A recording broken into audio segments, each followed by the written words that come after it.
ఉండ్రుకొండ శ్రీ లక్ష్మీ నరసింహస్వామి వారి దేవస్థానాన్ని పురాతన కట్టడాలను ఆదివారం తెలంగాణ పర్యాటక అభివృద్ధి కార్పొరేషన్ చైర్మన్ పటేల్ రమేష్ రెడ్డి సందర్శించారు. ఈ సందర్భంగా ఆయన మాట్లాడారు. ఉండ్రుకొండ శ్రీ లక్ష్మీ నరసింహస్వామి దేవస్థానాన్ని పురాతన కట్టడాలను ఆదివారం తెలంగాణ పర్యాటక అభివృద్ధి కార్పొరేషన్ చైర్మన్ పటేల్ రమేష్ రెడ్డి సందర్శించారు. ఈ సందర్భంగా ఆయన మాట్లాడుతూ ఉండ్రుకొండ శ్రీ లక్ష్మీ నరసింహస్వామి దేవాలయంతో పాటు పర్యాటక అభివృద్ధికి 2,50,00,000 నిధులు మంజూరు చేయడం జరిగిందని అన్నారు.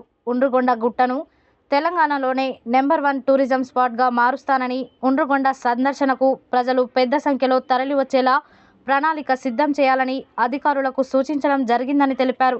పలు అభివృద్ధి కార్యక్రమాలకి త్వరలోనే శ్రీకారం చుడతామని వెల్లడించారు. ఈ పర్యటనలో భాగంగా పర్యాటక వివిధ హోదాల్లో ఉన్న అధికారులు, ఉండ్రుకొండ శ్రీ లక్ష్మీ నరసింహస్వామి దేవాలయ కమిటీ సభ్యులు తదితరులు పాల్గొన్నారు.